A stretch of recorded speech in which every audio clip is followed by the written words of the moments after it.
হজ ফরজ হওয়া এটা দুই ধরনের শর্ত রয়েছে। কয় ধরনের শর্ত? দুই ধরনের শর্ত। যেমন পুরুষ মহিলা সবার জন্য এই শর্তগুলো প্রযোজ্য। যে এক নাম্বার, যে হজকারী ইনি বালেগ হতে হবে, নাবালেগ যিনি তার উপরে হজ ফরজ নয়। এরপরে দ্বিতীয় নাম্বার, যে যিনি হজ করবেন তিনি আকিল হতে হবেন, অর্থাৎ হিতাহিত জ্ঞান থাকতে হবে, পাগলের উপরে হজ ফরজ নয়। তিন নাম্বার, হজকারী মুসলিম হতে হবে, কোন অমুসলিমের জন্য হজ ফরজ নয়। চার নাম্বার, হজকারী স্বাধীন হতে হবে, কোন গোলামের উপরে হজ ফরজ নয়। পাঁচ নাম্বার, হজকারী সুস্থ হতে হবে। ছয় নাম্বার, হজের সামর্থ্য থাকতে হবে। এই যে নিয়মগুলো আছে এগুলো পুরুষ মহিলা সবার জন্য এই ছয়টা শর্ত এটা প্রযোজ্য। আর মহিলাদের জন্য দুটি শর্ত এটা বাড়তি আছে। এক নাম্বার, মহিলার সঙ্গে তার সফর সঙ্গী হিসাবে তার স্বামী অথবা তার মাহরাম অবশ্যই থাকতে হবে। দ্বিতীয় নাম্বার শর্ত, মহিলা তালাক বা ইদ্যত প্রাপ্ত পালনরত অবস্থায় না হতে হবে। এই আমরা শর্তগুলো জানলাম।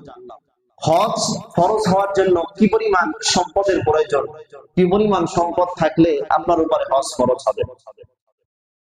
হজ ফরজ হওয়ার জন্য হজের যে 3 দিন যে আছে, যে জিলহজ মাসের যে দিনগুলোতে হজ করা হয়, এই দিনগুলোতে যদি আপনার আপনার কাছে এই পরিমাণ অর্থ কড়ি থাকে যে আপনি আপনার পরিবারের খরচ বাদ দিয়ে আপনি সুন্দরভাবে আপনি হজ করে আসতে পারবেন, তাহলে আপনার উপরে হজ ফরজ।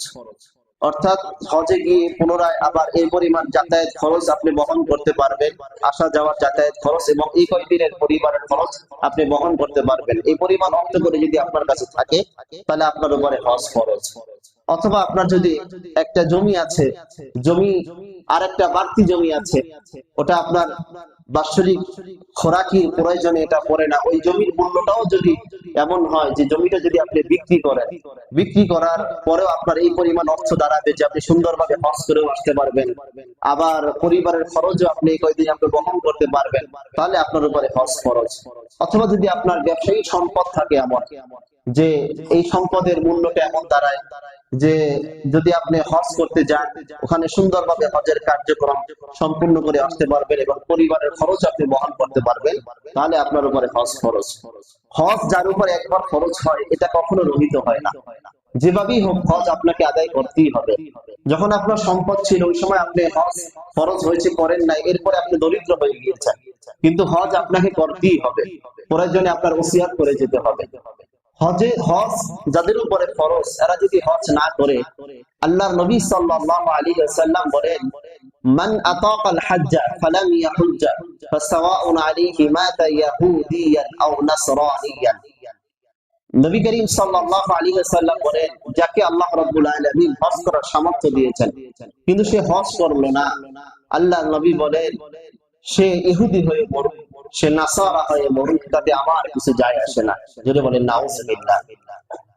হাদিসে কুদসিতে সহিহ ইবনে হিব্বান এটি হাদিসের কিতাব, এর মধ্যে উল্লেখ আছে যে আল্লাহ রাব্বুল আলামিন বলেন, আমি যাকে দৈহিক সুস্থতা দিয়েছি এবং আর্থিক প্রাচুর্য আমি যাকে দান করেছি, অথবা সে গড়িমসি করে আরো 5 বছর সে অতিবাহিত হয়ে যায়, সে হজ করে না, অথচ সে আমার দিকে হজ পালন করার জন্য আগমন করে না, সে অবশ্যই অনেক কল্যাণ থেকে সে বঞ্চিত হয়। এই জন্য যাদের উপরে হজ ফরজ বিলম্ব না করে তাড়াতাড়ি আমাদের হজ করতে হবে। এ কথা বলা যাবে না যে মেয়েটাকে আগে বিবাহ দিতে হবে, ছেলেটাকে আগে বিবাহ করাতে হবে, বরং এটার আগে এটা বলতে হবে যে আগে আল্লাহ রাব্বুল আলামিনের হুকুম আমাকে আগে পালন করতে হবে। আমি যদি আল্লাহ রাব্বুল আলামিনের হুকুম পালন করি তাহলে আল্লাহ রাব্বুল আলামিন সব কাজ আমার জন্য সহজ করে দিবেন। কথা বলেন ঠিক কিনা? আল্লাহ রাব্বুল আলামিন যদি আমার জন্য সহজ না করেন, বলেন আমার কি কোনো কাজ সহজ করার আমার কোনো উপায় আছে? এই জন্য সহজতা আল্লাহ রাব্বুল আলামিনের কাছে চাইতে হবে।